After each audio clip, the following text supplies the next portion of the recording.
Setelah berpindah ke dunia ini, pria itu menghabiskan puluhan tahun dan akhirnya menjadi Perdana Menteri yang memerintah negara. Namun, saat dia siap menikmati kesenangan duniawi, dua kultivator tiba-tiba muncul di langit di atas istana. Mereka mengabaikan manusia di bawah mereka dan mulai melawan Medare. Gelombang kejut yang mereka ciptakan jatuh seperti hukuman ilahi, meratakan kota kerajaan menjadi reruntuhan. Puluhan istri, selir, dan anaknya tidak dapat melarikan diri. Namun, Li Fan tidak bisa menahan tawa gembira. Sejak hari dia menjadi pejabat, Li Fan telah menggunakan otoritasnya untuk mencari alam abadi. Dia pernah mengirim puluhan ribu kavaleri besi ke Laut Utara yang dingin dan Lautan Selatan yang luas, serta ke jurang kehampaan timur jauh dan pegunungan tak berujung di barat jauh. Dia praktis mencari seluruh Xian Agung, namun tidak menemukan jejak makhluk abadi. Sekarang, melihat kultivator dengan matanya sendiri, Li Fan dengan cepat mengangkat tangannya dan membentuk segel tangan, memanggil artefak berharganya, reinkarnasi. Itu bisa mengubah semua yang benar-benar dia alami dalam ilusi simulasinya, memungkinkannya untuk kembali ke titik jangkar yang telah ditentukan. Sebenarnya, ini sudah menjadi kehidupan kedua Li Fan di dunia ini. Dalam kehidupan pertamanya, tidak tahu apa-apa tentang dunia ini, dia hanya bisa bekerja sebagai pedagang. Kemudian, dia menjadi orang kaya biasa, menikah, memiliki anak, dan menjalani kehidupan yang sederhana. Hanya ketika hidupnya mendekati akhir, dia membangkitkan artefak yang dikenal sebagai reinkarnasi. Dengan artefak ini, Li Fan mampu bangkit dengan cepat dalam kehidupan ini dan menjadi Perdana Menteri. Namun, dia tidak bisa memulai ulang segera karena masih ada sesuatu yang sangat penting untuk diselesaikan. Sekarang, sebagian besar Xinjiang telah hancur. Setelah batalion penjaga terpercaya Li Fan mengambil alih kota, mereka dapat mempercepat rekonstruksi, dan yang lebih penting, memungkinkannya untuk tinggal di camp dan menyelidiki keberadaan kedua kultivator tersebut. Berbulan-bulan kemudian, ibu kota yang dibangun kembali, perlahan mendapatkan kembali jejak kehidupan. Selama waktu ini, mata-mata yang dia kirim masih tidak dapat menemukan kedua kultivator itu.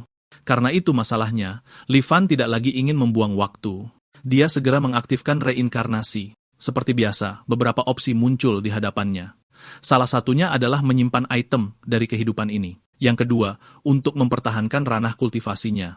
Yang ketiga, membiarkan seseorang yang dekat dengan Li Fan menyimpan ingatan mereka. Dan yang keempat, meninggalkan semua opsi untuk mempercepat proses pengisian daya. Setelah membacanya, dia memilih opsi keempat. Sekali lagi, kemampuan inkarnasi menjadi ilusi dari reinkarnasi membutuhkan pengisian daya.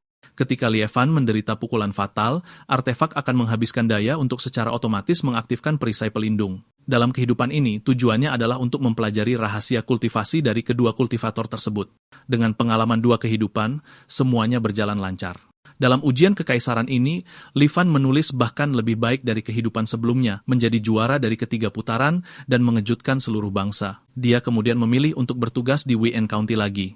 Meskipun pengadilan bingung, mereka tetap menyetujui permintaan Li Fan. Karena ketenarannya yang besar dan pemahamannya yang total tentang temperamen setiap pejabat di wilayah tersebut, dia dengan cepat membawa Wayne County di bawah kendali dan mulai mempromosikan pengikutnya yang terpercaya. Selanjutnya, Li Fan menemukan seseorang yang bisa bertindak sebagai pengganti Raja Langya dan mengolahnya sebagai bantuan terpercaya. Bekerja sama dari dalam dan luar, mereka melenyapkan Raja Langya dengan Li Fan mengambil tempatnya dan mendapatkan kendali penuh atas kediaman kerajaan Langya. Setelah itu, pernikahan antara Raja Langya dan cucu perempuan akademisi agung diadakan sesuai jadwal. Malam itu, Li Fan masuk ke kamar pengantin dan melakukan hubungan perkawinan dengan permaisuri putri. Tahun berikutnya, dia bahkan melahirkan seorang putra. Beberapa tahun kemudian, kaisar akhirnya jatuh sakit parah. Setelah menerima dekrit kekaisaran tentang suksesi, Li Fan bergegas ke ibu kota dengan ajudannya yang terpercaya. Setelah boneka Li Fan, Raja Langya naik takhta, Li Fan menempatkan orang-orangnya sendiri di seluruh pengadilan. Dengan kerjasama rahasia cucu perempuan akademisi agung, dia dengan cepat merebut kendali seluruh pemerintahan. Setelah membantu putranya sendiri naik takhta, Li Fan memberi dirinya gelar Perdana Menteri sekali lagi mencapai otoritas tertinggi. Suatu hari, seorang mata-mata akhirnya melaporkan bahwa mereka mungkin telah menemukan alam abadi. Dia mengatakan bahwa kabut di atas jurang kehampaan di ujung timur benua akan menghilang selama setengah hari setiap 15 tahun. Selama momen itu, mereka samar-samar melihat banyak bangunan megah yang tersembunyi di dalamnya. Dilihat dari lampu dan asap yang berkembang pesat, kota itu kemungkinan menampung lebih dari 1 juta orang. Ada juga banyak binatang eksotis yang terbang melintasi langit. Mendengar ini, Li Fan bertanya, apakah mereka telah menemukan cara untuk turun ke jurang? Mata-mata itu menjawab bahwa mereka telah mencoba segala macam metode, tetapi tidak ada yang berhasil. Setiap upaya untuk turun mengakibatkan mereka tercabik-cabik oleh embusan angin yang muncul entah dari mana. Setelah mendengar ini, Li Fan menghela nafas pelan menyadari bahwa dia masih harus menunggu kedua kultivator itu muncul di atas kota kerajaan lagi. Segera lebih dari 10 tahun berlalu dan waktu mencapai hari, dia melihat para kultivator di kehidupan sebelumnya. Keduanya muncul sekali lagi seperti sebelumnya di atas kota kerajaan. Tapi kali ini, tepat saat mereka akan bergerak, mereka tiba-tiba memperhatikan banyak potongan besi melesat dengan cepat dari dalam kota. Pria kekar bernama Ko Hong buru-buru mengaktifkan perisai untuk memblokir mereka. Melihat ke bawah, dia menemukan bahwa potongan besi itu semua berasal dari tabung besi yang dipegang oleh manusia di tanah. Ko Hong memeriksa setiap pelet logam dengan rasa ingin tahu bertanya-tanya apa itu. Dia kemudian menggunakan seni fana untuk menarik beberapa dari manusia untuk memeriksanya. Setelah menyelesaikan pemeriksaannya, dia mengatakan itu sangat disayangkan. Hal-hal ini hanya berfungsi di tanah tempat Tao rusak. Kemudian dia melihat ke bawah dan mengatakan bahwa manusia ini berani menyerang seorang kultivator seperti dirinya. Dengan itu, dia melambaikan tangannya dan melepaskan bayangan naga api ke arah tanah. Detik berikutnya, naga api menyapu seluruh kota kerajaan seperti iblis akhir dunia. Dalam sekejap mata, kota kerajaan sekali lagi menjadi reruntuhan. Tetapi ketika dia melihat ke tanah lagi, dia terpana dengan apa yang dilihatnya. Meskipun bangunan-bangunan itu telah runtuh, tidak ada satupun manusia di bawahnya yang terluka. Dao Xuanze berdiri di sampingnya, memperhatikan anomali itu, dan mengatakan bahwa senjata tersembunyi sebelumnya telah direndam dalam darah fana. Mendengar ini, Ko Hong akhirnya mengerti. Darah fana mengandung zat yang disebut miasma abadi fana yang melemahkan kekuatan seseorang paling banter dan membahayakan nyawa seseorang paling buruk. Keduanya dengan cepat menyadari bahwa mereka telah disergap dan segera berbalik untuk melarikan diri. Pada saat itu, Li Fan berteriak dari jauh, jika kalian berdua melarikan diri hari ini, maka besok berita tentang kalian mendapatkan teknik pembentukan inti akan menyebar ke seluruh dunia kultivasi. Hati Dao Xuanze bergetar. Hanya mereka berdua yang tahu tentang memperoleh teknik itu. Tidak mungkin berita itu bocor. Sementara mereka ragu-ragu sekejap itu, lusinan peluru meriam lagi melesat dari tanah. Peluru itu meledak di sekitar mereka, masing-masing dipenuhi dengan darah fana. Tubuh mereka berkarat dan tidak dapat tetap mengudara. Kedua pria itu jatuh dari langit. Para prajurit di sekitarnya berteriak, "Guru abadi, mohon jangan melawan. Grand Preceptor kami memerintahkan jika kalian menyerah, nyawa kalian akan diampuni." Saat Tao Xuanze bersiap untuk pertahanan terakhir yang putus asa, dia melihat sebuah cincin terbang ke arahnya. Berbalik, dia menyadari itu berasal dari Ko Hong yang sekarat. Ko Hong mendesaknya untuk mengambil cincin penyimpanannya dan mencari cara untuk melarikan diri. Dengan itu, Ko Hong menghembuskan nafas terakhirnya. Li Fan menyaksikan adegan ini dari jauh. Dia tidak bisa tidak menghela nafas tentang betapa mematikannya miasma abadi fana bagi para kultivator. Dao Xuanze mengira ada kultivator lain yang bersembunyi di balik manusia menggunakan miasma untuk menyerang mereka. Tidak mau menerima bahwa dia dan saudaranya telah jatuh ke metode tercela seperti itu. Dia membakar sisa kekuatan hidupnya menggunakan pilar langit dan bumi sebagai fondasi daonya, pedang turun. Pada saat berikutnya, sebuah pedang besar selebar 100 meter jatuh dari langit. Saat pedang raksasa itu hendak menyerang kota kerajaan, Li Fan buru-buru mengaktifkan artefaknya lagi mengakhiri hidup itu dan kembali ke titik jangkar semula. Kali ini, dia berencana untuk memenangkan salah satu dari dua kultivator terlebih dahulu. Dengan demikian, dalam kehidupan baru ini, setelah merebut kendali atas istana, Li Fan secara pribadi tiba di atas jurang kehampaan. Menurut perhitungannya, hari ini tepatnya hari kabut menghilang sekali setiap 15 tahun. Tetapi ketika dia mengangkat teleskopnya dan dengan jelas melihat apa yang ada di bawah, keringat dingin langsung mengalir di punggungnya. Tidak ada bangunan megah. Segala sesuatu di bawah telah berubah menjadi reruntuhan. Dan di dinding batu besar terdapat 4 kata merah darah, jalan abadi sudah mati. Ini membuat Li Fan bingung. Apa sebenarnya yang telah berubah di sini, dan apa yang telah terjadi pada seluruh dunia kultivasi? Jadi dia menunggu selama beberapa dekade lagi sampai hari kedua kultivator itu muncul kembali di atas kota kerajaan. Kali ini, Li Fan memerintahkan para prajuritnya untuk menembak Ko Hong dan berteriak, "Ko Hong, kami telah menunggumu atas perintah dari seorang guru fana, Dao Xuanze." Ko Hong memblokir peluru dan menyadari bahwa mereka membawa miasma abadi. Fana terkejut. Dia segera mengutuk Dao Xuanze, di sampingnya menyebutnya tercela. Tapi Dao Xuanze bahkan lebih bingung. Dia tidak mengerti mengapa manusia menyerang Ko Hong atas namanya, atau mengapa mereka memiliki miasma abadi fana. Dia bergegas menjelaskan bahwa manusia ini tidak berada di bawah komandonya. Sebelum dia selesai, Li Fan berteriak lagi, "Guru abadi Dao Xuanze, bagaimana kamu bisa menyangkalnya? Bukankah kamu berjanji bahwa begitu kamu merebut teknik formasi inti, kamu akan meninggalkan orang-orangku keluar dari tempat terlantar ini? Kami memprovokasi musuh yang tak terhitung jumlahnya demi kamu. Jika kamu tidak membawa kami pergi, seluruh klan saya akan binasa tanpa penguburan." Kata-kata ini membuat Ko Hong yang goyah benar-benar yakin. Dao Xuanze mengkhianatinya. Lagi pula, tidak ada orang lain yang tahu tentang teknik itu. Do Schwarzenegger menyadari ini tidak bisa berlanjut, jadi dia menggunakan seni fana untuk menemukan sumber suara. Dia segera menunjuknya dan menembak lurus ke tanah. Setelah mendarat, dia menemukan suara itu berasal dari kotak hitam. Dia bertanya-tanya artefak macam apa itu. Pemiliknya sangat berhati-hati. Tanpa ragu, dia meledakkan speaker itu dengan seni fana. Pada saat itu, Ko Hong tiba mengejar sambil berteriak, "Tao Xuanze, kita sudah saling kenal selama 100 tahun, dan ini yang kamu lakukan?" Dengan itu, dia mengangkat tangannya dan melepaskan teknik kemarahan naga api. Pilar api melesat ke arah Dao Xuanzi. Dao Xuanzi menolak untuk duduk dan menunggu kematian. Dia memanggil pedang panjangnya. Pedang itu bertabrakan dengan keras dengan pilar api. Li Fan berteriak lagi. Tao Xuanzi berubah-ubah dan pendendam. Jika dia menang, tidak seorang pun dari kita akan selamat. Pria, makan guru fana Kohon. Mendengar ini, Kohon bersukacita. Mereka yang melakukan kejahatan akan menemui akhir mereka. Tao Xuanzi, bahkan kamu yang dulunya begitu bangga dan saleh, telah jatuh ke dalam pengkhianatan. Salah secara ekstrem, Tao Xuanzi meraung kembali. Bodoh, kita dijebak. Tapi Kohong menolak untuk mendengarkan. Dia membentuk segel tangan dan melepaskan keterampilan yang baru dipahaminya, penjara naga. Saat dia berbicara, sangkar yang menyala turun dari langit menjebak Dao Xuanzi. Dao Xuanzi dengan cepat membentuk segel balasan dan menghancurkan sangkar. Dengan ledakan keras, dia melesat ke langit dengan pedang panjangnya. Kemudian dia mengaktifkan teknik pamungkasnya, memanggil pedang kolosal sekali lagi. Ko Hong tidak menunjukkan niat untuk mundur. Dia sudah lama ingin menguji kekuatannya melawan teknik itu. Saat dua gerakan pamungkas itu hendak bertabrakan, Li Fan memerintahkan anak buahnya untuk menembakkan tembakan voli ke Dao Xuanze. Peluru-peluru itu meledak mengelilinginya dengan miasma abadi fana. Kekuatan spiritualnya runtuh seketika dan dia dipukul langsung oleh penjara naga Ko Hong. Sebelum dia bisa bereaksi, cabang-cabang yang menyala itu terbelah dan mencabik-cabik Tao Xuanze. Pedang raksasa di langit hancur menjadi pecahan-pecahan. Ketika Ko Hong mendarat, Li Fan bergegas maju untuk menyambutnya dan memohon padanya untuk menyelamatkan rakyatnya. Ko Hong berbalik dan bertanya, apakah suara dari segala arah itu adalah perbuatan Li Fan, mengatakan bahwa manusia biasa berani mencampuri pertempuran antar kultivator. Li Fan menjawab bahwa dia hanya mencari kesempatan untuk bertahan hidup. Ko Hong melunak dan berkata, di dunia ini, siapa yang tidak berjuang untuk satu kesempatan tipis itu? Li Fan kemudian mengatakan bahwa Dao Xuanzi pernah berjanji bahwa jika mereka berhasil, dia akan membawa orang-orang mereka pergi. Ko Hong menghela nafas dan mengatakan bahwa Tao Xuanzi selalu menjadi orang yang menepati janjinya selama 100 tahun. Namun, siapa yang mengira dia sebenarnya tidak memiliki garis bawah dan bahkan menipu manusia? Formasi abadi absolut sangat berbahaya. Bahkan mereka berjuang untuk pergi. Jadi bagaimana mungkin mereka bisa membawa manusia keluar? Mendengar ini, hati Li Fan bergetar hebat. Setelah tenang sejenak, dia berkata ini bukan tempat untuk berbicara.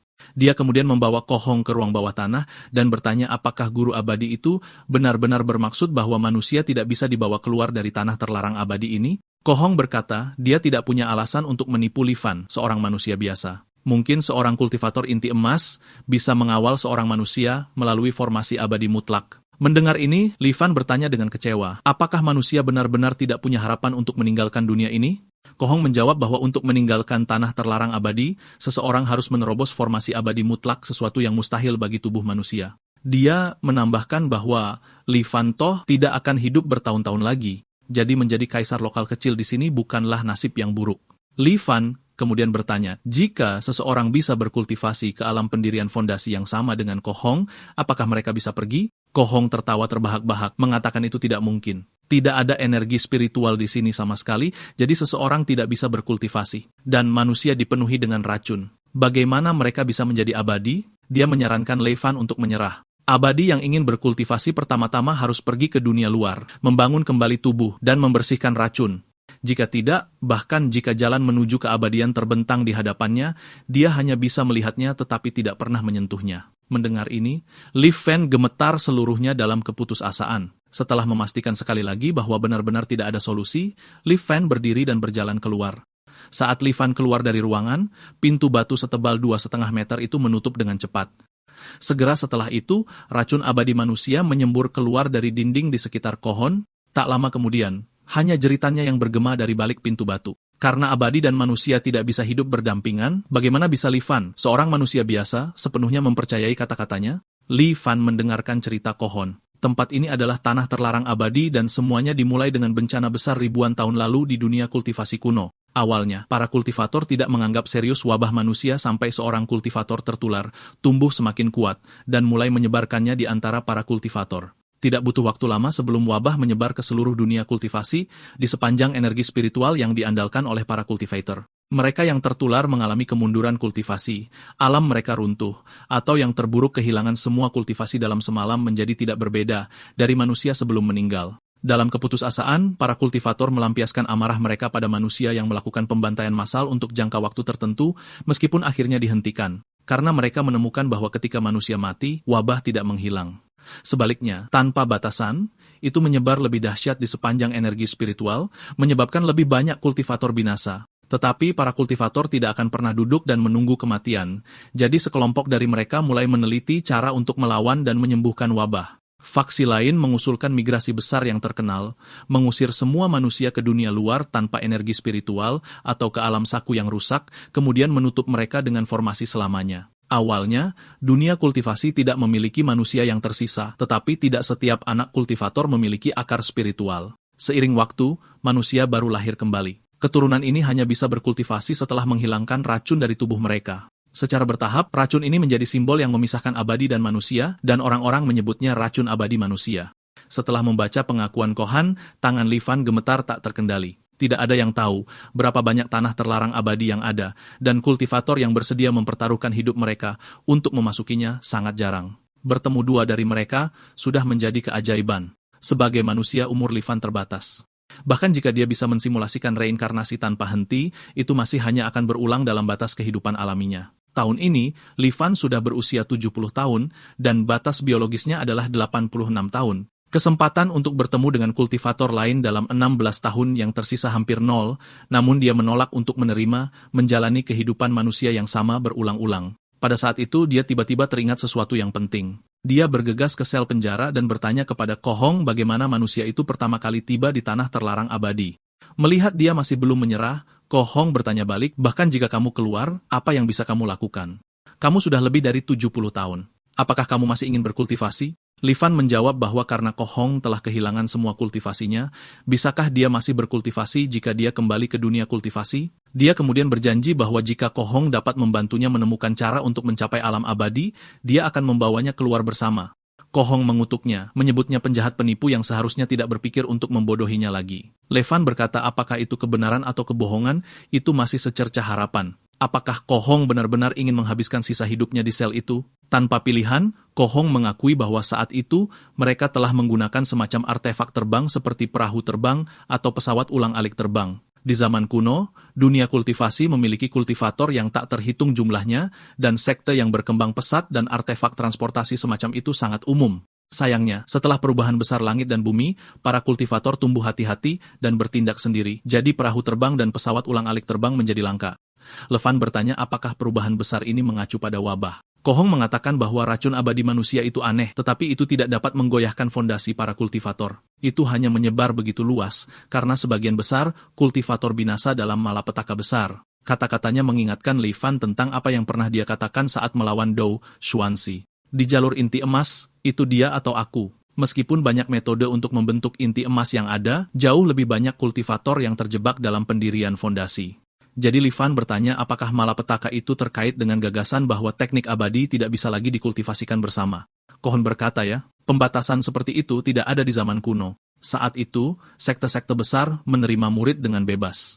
Para kultivator memiliki bimbingan guru mereka dan dapat mencari nasihat setiap kali mereka terjebak. Sesama murid yang mempraktikkan teknik yang sama bahkan dapat berdebat dan bertukar wawasan, membuat dunia kultivasi penuh vitalitas. Sampai suatu hari, para kultivator menyadari bahwa efisiensi kultivasi mereka menurun, dan selama latihan, mereka dapat merasakan berapa banyak orang yang mengultivasikan teknik yang sama. Semakin banyak orang mempraktikkan teknik yang sama, semakin rendah efisiensi semua orang. Kultivator yang tak terhitung jumlahnya menemukan kultivasi, mereka tidak dapat maju, dan ketika umur mereka mendekati, akhirnya niat membunuh di hati mereka tidak dapat lagi ditahan. Guru, murid, dan sesama anggota sekte, semuanya berubah menjadi musuh bebuyutan dalam semalam, dan malapetaka yang melanda seluruh dunia kultivasi dimulai. Selama mereka mempraktikkan teknik yang sama, itu menjadi pertempuran untuk jalan leluhur. Satu sisi harus mati. Bahkan bersembunyi jauh di pegunungan untuk berkultivasi secara diam-diam tidak dapat menyelamatkan siapapun. Karena para kultivator yang mempraktikkan teknik yang sama dapat merasakan lokasi satu sama lain. Setelah mendengar semua ini, Li Fan bertanya bagaimana para kultivator berlatih sekarang dan seperti apa dunia kultivasi saat ini. Ko Hong mengatakan bahwa saat ini, hampir hanya ada dua pilihan bagi mereka yang ingin berkultivasi. Yang pertama adalah bergabung dengan aliansi 10.000 dewa, sebuah koalisi kultivator di mana seseorang dapat menukar poin kontribusi dengan teknik dan sumber daya. Poin kontribusi didapatkan dengan menyelesaikan misi atau berdagang. Yang kedua adalah bergabung dengan Dewan 5 Tetua yang didirikan oleh 5 ahli puncak. Pengaruh mereka sangat besar, dan siapapun yang berbakat bisa bergabung dengan menandatangani kontrak dan melayani Dewan untuk jangka waktu tertentu. Setelah mendengar ini, Li Fan bertanya apakah tekniknya tidak terlalu langka. Ko Hong mengatakan kepadanya bahwa sebagian besar teknik itu tidak lengkap. Bahkan setelah dikompilasi ulang oleh faksi besar, mereka hanya bisa membawa seorang kultivator ke puncak pemurnian Qi. Untuk mengambil langkah lain dan menempa fondasi Dao seseorang, dibutuhkan teknik tingkat yang lebih tinggi. Teknik di atas pendirian fondasi, dan terutama yang mengarah ke alam inti emas hampir merupakan mitos. Li Fan kemudian bertanya, jika seseorang harus terus mengganti teknik, bukankah setiap terobosan membutuhkan mulai dari awal dengan yang baru? Ko Hong mengatakan semua kultivator diharuskan untuk mengembangkan fragmen dari sutra primordial tertinggi yang lebih seperti seni rahasia daripada teknik. Tujuannya adalah untuk memungkinkan kultivator membubarkan tingkat kultivasi mereka dengan kehilangan minimal, memungkinkan mereka untuk dengan cepat mengejar ketinggalan setelah menyebarkan kultivasi mereka dan beralih ke teknik baru. Mendengar betapa ajaibnya itu, Li Fan tidak bisa menahan diri untuk tidak kagum. Ko Hong menghela nafas dan mengatakan bahwa bahkan dengan sutra seperti itu, teknik sejati hampir tidak mungkin didapatkan. Apa yang tidak pernah diketahui Tao Xuanze sebelum kematiannya adalah bahwa teknik yang dicuri Ko Hong bukanlah sekadar metode pembentukan inti. Itu adalah teknik sejati yang mengarah langsung ke alam jiwa yang baru lahir. Mendengar ini, hati Li Fan bergetar hebat. Ko Hong kemudian mengatakan dia telah mendengar rumor bahwa selama beberapa ribu tahun terakhir, beberapa manusia dari tanah tersegel abadi diam-diam kembali ke dunia kultivasi. Li Fan mengatakan jika rumor seperti itu ada, dia tidak akan pernah menyerah bahkan harapan sedikit pun. Ko Hong memarahinya mengatakan dia tidak mengerti mengapa seorang lelaki tua di ambang kubur masih membuat masalah.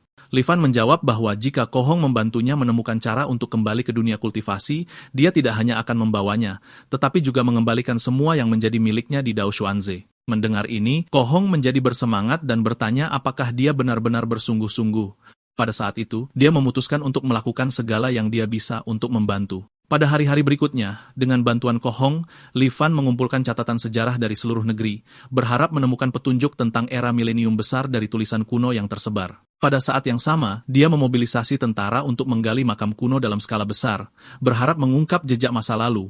Meskipun ini membangkitkan kebencian publik dan para pejabat mengajukan petisi setiap hari, dia dengan paksa menekan semua keberatan. Namun 16 tahun berlalu dan bahkan ketika umurnya mendekati akhir, dia masih tidak menemukan apapun. Tubuhnya bisa mati kapan saja sekarang. Karena itu, sebelum kehidupan ini berakhir, dia memutuskan untuk memeriksa barang-barang di cincin penyimpanannya. Pertama adalah teknik kultivasi tingkat jiwa yang baru lahir dari Ko Hong. Sayangnya, sebagai manusia tanpa indera spiritual, dia tidak bisa membacanya seperti memiliki harta yang tidak pernah bisa dia nikmati. Cincin itu juga berisi pedang panjang Dao Xuanze. Menurut Ko Hong, setelah seorang kultivator meninggal, artefak terkait fondasi kehilangan energi keberuntungan mereka. Tetapi pada saat itu, perintah sistem tiba-tiba muncul membuat mata Li Fan berbinar. Panel menampilkan opsi yang menanyakan apakah dia ingin mengisi daya pedang. Tanpa ragu-ragu, dia memilih ya.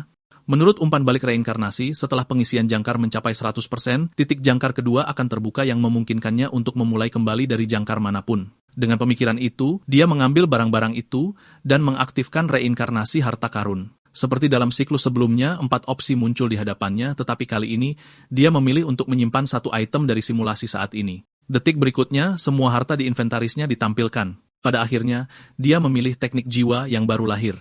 Begitu dia membuat pilihan, atribut item terikat muncul di panel pribadinya, yang berarti teknik tersebut akan dipertahankan secara permanen dalam sistem reinkarnasi. Dalam kehidupan sebelumnya, untuk menemukan jalan ke dunia kultivasi, penggalian makam kuno skala besar Li Fan sangat mengejutkan, sehingga bahkan dengan kendalinya yang kuat atas pengadilan, itu masih membangkitkan oposisi besar. Tetapi jika dia mulai merencanakan dari awal dalam kehidupan ini, dia mungkin mengubah pikiran seluruh dunia. Dengan manipulasi halusnya, banyak peristiwa bergeser sedikit. Pada tahun Jangkar 5, sekolah kuno tiba-tiba menjadi terkenal membawa beberapa gulungan kuno ke ibu kota. Kecemerlangan mereka membuat dunia takjub. Pada tahun Jangkar 6, Kaisar tiba-tiba jatuh sakit parah, terbaring di tempat tidur, dan di luar bantuan dokter. Sekolah kuno kemudian mempersembahkan pil dalam audiensi. Setelah kaisar meminumnya, dia pulih dalam beberapa hari. Pada tahun Jangkar 11, Prefektur Jiangwei memecahkan kasus perampokan makam besar, menangkap lebih dari 100 orang. Prefek Li Fan tidak berani memutuskan sendiri, jadi dia mengirim memorial mendesak 800 mil ke Xinjiang untuk penilaian kekaisaran. Sebulan kemudian, titah tiba, tidak ada hukuman mati, hanya perbudakan di ibu kota. Pada tahun Jangkar 15, kaisar menjadi sakit parah dan mencari pil abadi. Dia memobilisasi lebih dari 100.000 tentara untuk mencari makam kuno. Tidak ada pil yang ditemukan. Dia meninggal dengan menyesal dan hiruk-pikuk pencarian makam di seluruh negeri semakin meningkat. Sebelum meninggal, kaisar menyerahkan tahta kepada Pangeran Langnya. Sekali lagi, Li Fan mengendalikan dunia dari bayang-bayang. Pada tahun Jangkar 23, ketika makam yang tak terhitung jumlahnya digali, sejarah yang hilang secara bertahap dipulihkan. Dinasti paling awal yang dapat dilacak disebut Qi. Li Fan kemudian menawarkan hadiah besar. Siapapun yang menemukan makam dinasti Qi akan diberikan gelar market. Pada tahun Jangkar 25, makam kaisar pertama Qi Yi Xingji akhirnya ditemukan. Li Fan segera memerintahkan lorong itu dibuka. Lorong utama membentang ratusan meter. Dindingnya dipenuhi dengan mural yang masih jelas setelah ribuan tahun. Setelah mencapai ruang utama, mereka menemukan ruang yang luas setinggi 40 hingga 50 meter dan lebar beberapa kilometer. Langit-langit meniru bintang-bintang yang bertatahkan mutiara bercahaya yang tak terhitung jumlahnya dengan puncak gunung yang menjulang di tengah lautan awan. Lautan awan ini anehnya tetap terpaku di dalam ruangan, tidak pernah melayang, tidak pernah menghilang selama ribuan tahun. Jembatan tak terlihat menghubungkan puncak gunung. Setelah mencapai puncak tertinggi, mereka melihat gubuk jerami sederhana. Setelah diperiksa lebih dekat, jerami itu ditenun dari benang emas. Li Fan memerintahkan anak buahnya untuk membuka pintu terlebih dahulu. Setelah memastikan tidak ada bahaya, dia masuk. Pemandangan di dalam membuatnya kaget.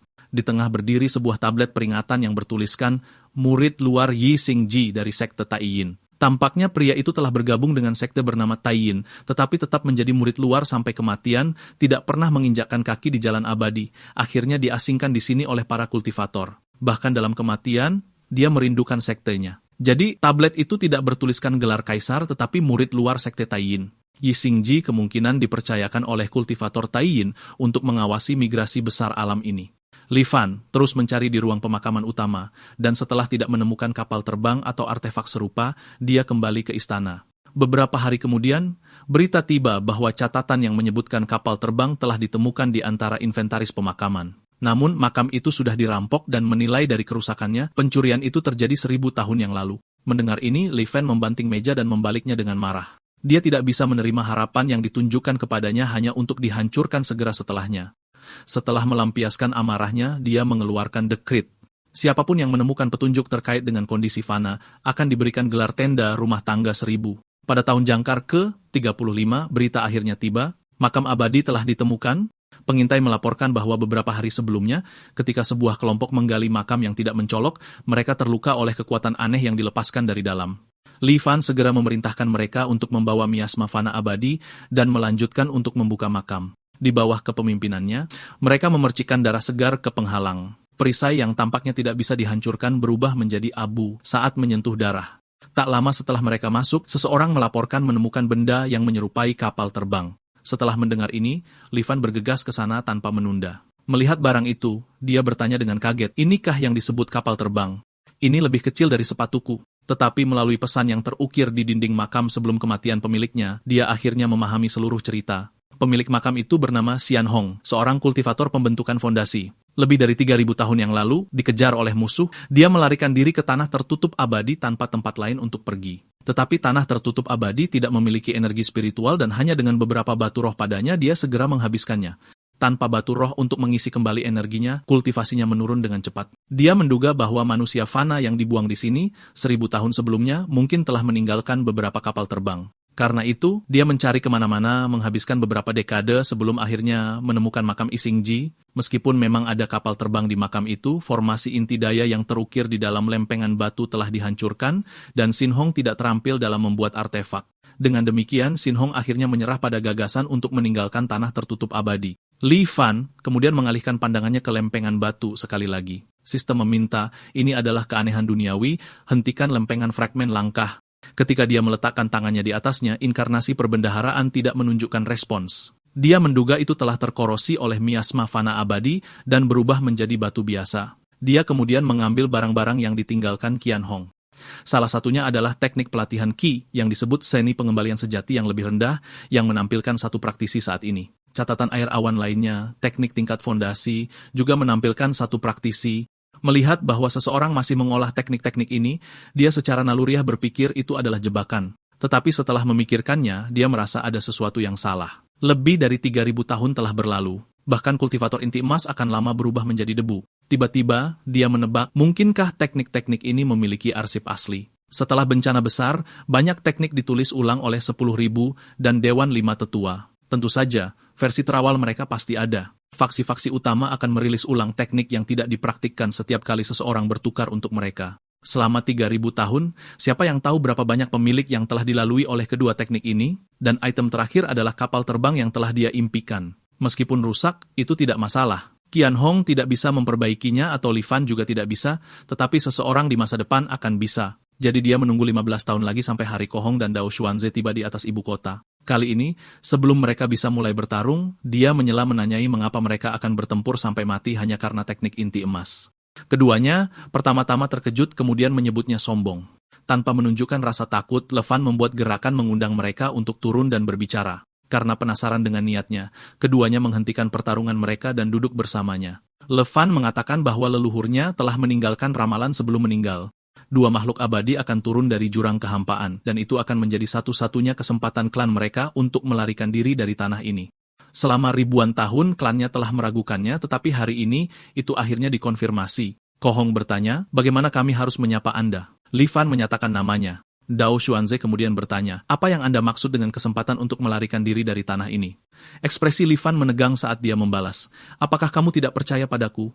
Kohong menjawab, kami menjelajahi alam abadi selama berabad-abad, namun tidak pernah mendengar ramalan apapun yang dapat memprediksi sesuatu 1.000 tahun ke depan. Li Fan melangkah maju dan bertanya apakah mereka pernah mendengar tentang serangga Tai. Kohong bereaksi seketika, bersemangat. Mungkinkah itu sekte kuno yang terkenal karena seni ramalannya? Melihat reaksi itu, Li Fan akhirnya menghela napas lega. Dia kemudian mengatakan dia adalah seorang murid dari sekte Tai Yin. Dia melanjutkan, meskipun leluhur saya bergabung dengan sekte Tai Yin, dia tidak menyukai kultivasi dan hanya terobsesi dengan ramalan. Ketika sebuah dunia berubah dan manusia fana harus dipindahkan ke alam lain, hanya dengan kultivasi pemula Akhira Fining, leluhurnya tidak akan dipaksa jika dia menolak. Namun melihat klannya panik, dia secara sukarela mengawasi migrasi manusia fana dan tinggal di tempat ini setelah itu. Mendengar ini, Dao Xuanze bertanya, begitu. Lalu untuk alasan apa kamu menghentikan saudaraku dan aku? Li Fan menjawab, pertama, karena kalian berdua adalah kunci bagi orang-orangku untuk meninggalkan tanah ini. Kedua, melihat kalian bertarung sampai mati hanya karena satu teknik pembentukan fondasi terasa tidak perlu. Dao Xuanze berkata, Anda mungkin tidak tahu ini, tetapi teknik di dunia luar sangat langka sekarang. Membunuh untuk satu adalah normal. Li Fan kemudian berkata, leluhur saya meninggalkan teknik tingkat inti emas sebelum kematiannya. Mendengar ini, Kohong segera bersemangat dan berkata kepada Dao Xuanze, itu bagus. Kalau begitu, kita tidak perlu bertarung lagi. Dao Xuanze kemudian bertanya kepada Li Fan, bantuan seperti apa yang dia inginkan dari mereka? Li Fan berkata, keinginan terakhir leluhur saya adalah agar klan kami kembali ke sekte Tai Yin. Sebelum meninggal, dia meninggalkan tidak hanya teknik itu, tetapi juga artefak yang rusak, perahu Tai Yin. Dia juga menggunakan seni ramalan Tai Yin untuk meramalkan bahwa dua kultivator suatu hari akan tiba di sini. Satu ahli dengan pedang, yang lain menyukai kerajinan, mampu memperbaiki perahu Tai Yin dan membantu kami melarikan diri dari tanah tertutup ini. Mendengar ini, kedua kultivator itu semakin percaya padanya, mengagumi kedalaman seni ramalan. Li Fan lalu berkata dia akan menunjukkan tekniknya untuk membuktikan perkataannya. Dao Xuanze melihat Kohong juga ingin ikut dan bertanya dengan dingin, kamu sudah mendapatkan teknik pembentukan fondasi. Bukankah itu cukup? Hati Kohong bergetar. Dia cepat-cepat mundur dan berkata dia tidak akan pergi. Melihat ini, Li Fan membiarkan senyum tipis muncul. Ketika Li Fan membawa Dao Xuanze ke ruang rahasia, yang terakhir berhenti di pintu masuk. Dia bisa dengan jelas merasakan miasma abadi yang mematikan di dalam. Li Fan berkata, kita manusia fana harus melindungi harta leluhur kita. Kehati-hatian diperlukan. Dia kemudian mengeluarkan sebuah teknik dari ruangan yang dia dapatkan dari Kohong di siklus sebelumnya. Dao Xuanze melihat itu adalah teknik jiwa yang baru lahir dan seluruh tubuhnya tanpa sadar bergetar. Dari reaksinya, Li Fan tahu dia tidak tahu Kohong memiliki hal seperti itu. Li Fan menjelaskan, karena Kohong ada di sini sebelumnya, aku hanya mengatakan itu adalah teknik pembentukan fondasi, jangan sampai dia mengembangkan pikiran jahat. Dao Xuanzi menangkupkan tangannya dan berterima kasih padanya, berjanji dia akan memastikan Ko Hong memperbaiki perahu Tai Yin. Li Fan tertawa dan menjawab, jika perahu itu benar-benar dapat diperbaiki, aku akan menawarkan teknik ini dengan kedua tanganku. Ketika mereka kembali ke aula utama, Dao Xuanzi memberitahu Ko Hong bahwa Li Fan benar-benar memiliki teknik pembentukan fondasi. Ko Hong segera berkata, kalau begitu, rampok saja dia. Tidak peduli berapa banyak manusia fana di sana, mereka tidak dapat menghentikan kita berdua. Dao Xuanzi menjawab, dia adalah keturunan sekte Tai Yin. Kamu melihat teknik ramalan yang mengerikan itu sebelumnya. Dia mungkin memiliki cara lain. Dia menasihati Ko Hong bahwa memperbaiki perahu Tai Yin adalah semua yang dibutuhkan. Sebenarnya, Dao Xuanzi takut Li Fan mungkin mengungkapkan kebenaran bahwa itu adalah teknik jiwa yang baru lahir. Meskipun perahu itu tampak kecil, masih membutuhkan Ko Hong dan Dao Xuanzi setahun penuh untuk memulihkannya. Setelah menyerahkannya kepada Li Fan, Ko Hong berkata, susunan inti, susunan pergeseran ukuran, dan susunan penyembunyian semuanya diperbaiki. Tetapi tanpa bahan yang tepat, susunan pertahanan dan ofensif hanya dipulihkan pada tingkat yang paling dasar. Itu dapat melewati formasi abadi mutlak, tetapi melawan kultivator lain akan sulit. Memegang perahu Tai Yin, Li Fan berkata dengan gembira, itu sudah cukup. Selama aku kembali ke alam abadi, token leluhurku akan membimbingku kembali ke sekte Tai Yin. Ko Hong menjelaskan, perahu Tai Yin memiliki 3 bentuk yang ditenagai oleh energi spiritual dan dikendalikan dengan indera ilahi. Bentuk terkecil panjangnya 10 meter. Bentuk kedua mencapai 100 meter. Yang terbesar membentang lebih dari 1000. Dia menambahkan bahwa batu roh mereka terbatas. Mereka dapat mengisi bahan bakar bentuk kedua, tetapi mengendalikan perahu membutuhkan setidaknya lapisan ke-7 yang menyempurnakan indera ilahi, dan dia bertanya dengan bangga apakah Li Fan membutuhkan bantuannya. Sebelum dia selesai, Li Fan membentuk segel tangan dan memperluas perahu menjadi 100 meter dalam sekejap. Ko Hong terkejut, sungguh luar biasa. Manusia fana dapat mengendalikan perahu Tai Yin dengan begitu mudah. Li Fang menjawab dengan tenang, trik kecil, tidak ada yang perlu disebutkan. Dia kemudian memberi isyarat kepada Dao Xuanzi untuk mengikutinya untuk mengambil teknik itu. Beberapa hari kemudian, kedua kultivator bersiap untuk pergi karena takut penurun lebih lanjut dalam kultivasi mereka karena kekurangan batu roh. Ko Hong berkata, jika kamu berhasil melarikan diri, datang temui aku di kota Lingtian di pegunungan Songyan. Dia menyerahkan gulungan kepada Li Fan, peta jalan keluar dari formasi abadi mutlak. Setelah beberapa kata sopan, keduanya berubah menjadi garis cahaya dan menghilang. Di tengah penerbangan, Ko Hong berkata, Li Fan tajam, tetapi umur hidupnya hampir habis. Bahkan jika dia kembali, dia tidak akan hidup lama. Dao Xuanzi menjawab, tanpa umur panjang, semuanya kosong. Kamu dan aku berjuang untuk secercah kehidupan itu, bukan? Ko Hong, dan bertanya, teknik apa yang kamu dapatkan? Dao Xuanzi tersenyum, itu tidak mungkin sama dengan milikmu. Benar? Dia mengatakan dia akan menepati janjinya setelah menerobos ke inti emas. Saat mereka berbicara, mereka tiba di atas formasi abadi mutlak. Dao Xuanzi berkata, kabut belum hilang. Apakah kamu berani pergi duluan? Ko Hong tertawa. Kenapa aku tidak? Dia membentuk segel dan menukik ke bawah. Segera setelah mereka pergi, Li Fan tiba mengemudikan perahu Tai Yin.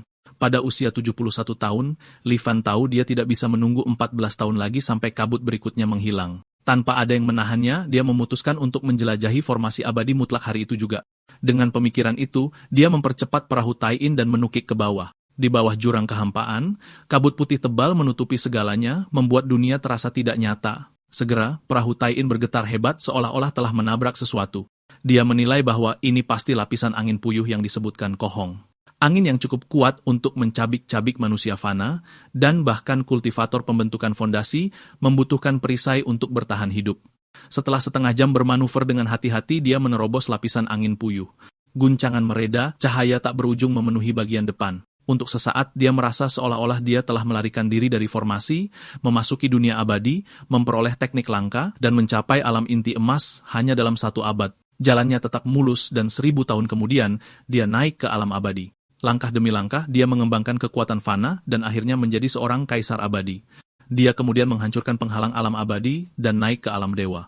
Dimulai sebagai penambang, dia berkultivasi selama puluhan ribu tahun dan mencapai alam raja dewa menjadi makhluk terkuatnya. Kemudian dia naik ke alam dewa primordial hanya untuk menjadi penjaga gerbang belaka. Pada saat itu, dia tiba-tiba terbangun.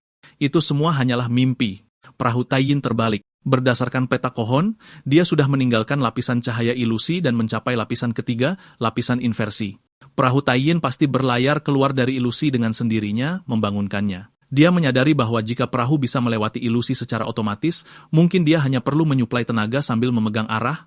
Sebuah intuisi samar datang dari ikatan di perahu yang memandunya kemana harus pergi, dan dia mempercepatnya sesuai dengan itu. Mengikuti panduan itu, dia melewati lapisan keempat, lapisan aliran api. Lalu datanglah lapisan kelima, lapisan es dingin. Setelah itu adalah yang keenam, lapisan badai petir. Di luar lapisan badai petir, terdapat lapisan kegelapan. Menurut Ko Hong, lapisan ini tidak mengandung bahaya, hanya kegelapan tanpa akhir. Emosinya melonjak. Setelah 6 kehidupan dan ratusan tahun, dia akhirnya akan meninggalkan tempat ini. Tetapi sedetik kemudian, rahang merah darah raksasa menerjang ke arah perahu Taiyin. Dalam kepanikan, dia mengaktifkan artefak itu dan mengakhiri siklus hidup itu. Dia belum melihat makhluk apa itu. Tetapi Ko Hong dan Dao Xuanze tidak pernah menyebutkan hal seperti itu. Meskipun dia gagal pada akhirnya, keuntungan dari kehidupan itu jauh melebihi harapan. Setelah melestarikan perahu Taiyin, dia memulai reinkarnasi ketujuhnya. Pada tahun jangkar keempat, ia memimpin para pembantu terpercaya ke makam Qian Hong dan menggunakan semprotan yang diinfuskan dengan miasma abadi fana untuk perlahan-lahan mengikis kekuatan sisa dari prasasti batu itu. Dengan cara ini, tablet tidak akan hancur sehingga memungkinkannya untuk mengisi dayanya. Setelah 15 tahun lagi, ketika kabut menghilang lagi, dia mempiloti ikatan di perahu ke dalam, formasi sekali lagi dengan cepat melewati lapisan sebelumnya dan memasuki lapisan kegelapan. Kali ini, dia mencari untuk waktu yang lama dan tidak melihat makhluk apapun. Dengan jalan keluar yang terlihat, dia mempercepat tetapi tak lama kemudian, rahang raksasa itu muncul lagi. Dia mengkonfirmasi kecurigaannya. Makhluk itu hanya menyerang manusia. Mungkin tujuannya adalah untuk melahap semua manusia yang mendekat. Tanpa pilihan, dia berbalik ke atas untuk melarikan diri. Makhluk itu terus mengejarnya.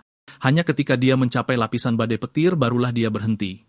Melihat ke belakang, dia akhirnya melihat wujud lengkapnya dan berkeringat dingin. Itu adalah ikan paus kolosal. Perahu Taiyin miliknya yang panjangnya puluhan meter bahkan tidak seukuran salah satu giginya. Namun paus raksasa itu bisa menemukannya setiap saat. Selama 15 tahun berikutnya, ia berusaha untuk menerobos sarang kegelapan lagi dan lagi. Tetapi setiap kali paus menemukannya lebih cepat memaksanya untuk mundur setelah perjuangan singkat. Pada tahun jangkar ke-35, ia menemukan bahwa hanya pada hari kabut putih surut, paus itu tampak tertunda memberinya jendela kecil untuk mencapai dasar jurang. Kali ini, dia memutuskan untuk mempertaruhkan segalanya dengan menyerang dengan kecepatan penuh, tetapi tepat ketika dia melihat cahaya jalan keluar, paus itu menyerang lagi karena terlalu dalam untuk menghindar. Dia mengakhiri hidup itu melalui reinkarnasi dan terus mengisi daya perahu Taiyin.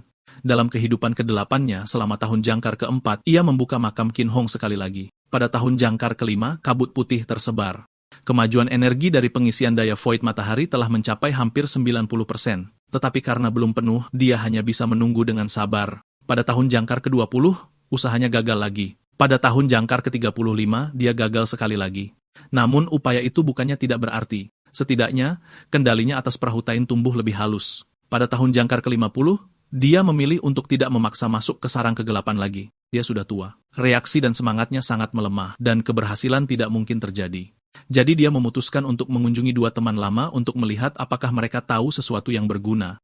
Seperti sebelumnya, dia menggunakan teknik inti emasnya untuk menipu Ko Hong dan Dao Xuanze agar datang ke rumah Grand Tutor. Kemudian dia menyerahkan kepada mereka sketsa paus yang dia gambar. Ko Hong melihatnya dan mengerutkan kening, mengatakan dia belum pernah menemukan makhluk seperti itu ketika melintasi sarang kegelapan. Dao Xuanze, bagaimanapun, tampaknya memperhatikan sesuatu. Dia mengatakan dia pernah melihat catatan dalam teks kuno. Di zaman kuno, ada sekte yang disebut sekte penjinak binatang. Mereka tidak memiliki teknik yang mendalam, tetapi dapat memerintahkan binatang mitos melalui satu seni penjinakan binatang. Di antara binatang buas yang paling terkenal yang mereka kendalikan adalah paus raksasa yang menyerupai yang ini. Mendengar ini, Ko Hong tiba-tiba ingat bahwa paus raksasa ini disebut paus pemecah alam. Mendengar petunjuk, dia dengan bersemangat bertanya apakah ada cara untuk menghindari paus ini. Tetapi keduanya mengatakan binatang buas seperti itu telah menghilang dari dunia budidaya selama ribuan tahun. Mereka belum pernah melihatnya, apalagi tahu cara menanganinya. Dia menghela nafas, menyadari bahwa dia masih harus bergantung pada dirinya sendiri. Setelah menyerahkan teknik itu kepada Dao Xuanze, dia mengaktifkan reinkarnasi dan mengakhiri hidup itu. Dalam kehidupan ke-9-nya, dia membuka makam Chen Hong lagi untuk menyerap baja dari langkah-langkah yang terhenti, tetapi reinkarnasi tidak memberikan tanggapan. Pada tahun jangkar ke-20, 35, dan ke-50, dia mencoba berulang kali tetapi masih tidak bisa menembus sarang kegelapan. Pada tahun jangkar ke-65, ia berusia 85 tahun dan hampir mencapai batasnya. Kali ini, dia tidak memaksakan apapun. Dia hanya melepaskan kendali perahu Taiwan dan membiarkannya melayang ke bawah dengan kecepatan yang stabil. Tapi kali ini, paus pemecah alam yang seharusnya muncul tidak pernah muncul. Dia segera mencapai daerah dekat pintu keluar. Melihat ini, dia berdiri gemetar. Kemudian dia mendorong perahu Taiyan dengan kecepatan penuh menuju pintu keluar paling bawah. Tetapi saat dia mempercepat, paus itu muncul lagi. Baru kemudian dia tiba-tiba menyadari paus pemecah alam tidak bisa melihat atau hanya mengabaikan benda-benda yang bergerak dengan kecepatan konstan. Selama dia mempertahankan kecepatan yang sama, dia bisa dengan aman melewati formasi abadi absolut. Menyadari hal ini, dia tertawa terbahak-bahak. Tidak peduli seberapa cepat paus itu, dia sudah mencapai pintu keluar. Di tengah tawanya yang liar dan raungan paus, perahu Taiyuan menerobos celah antara dua alam, bergegas menuju dunia budidaya. Segera sekelilingnya kabur, seolah-olah dia melintasi dunia yang tak terhitung jumlahnya dalam sekejap. Di bawah tekanan yang menghancurkan, darah mengalir dari hidung dan matanya, tetapi dia tidak peduli.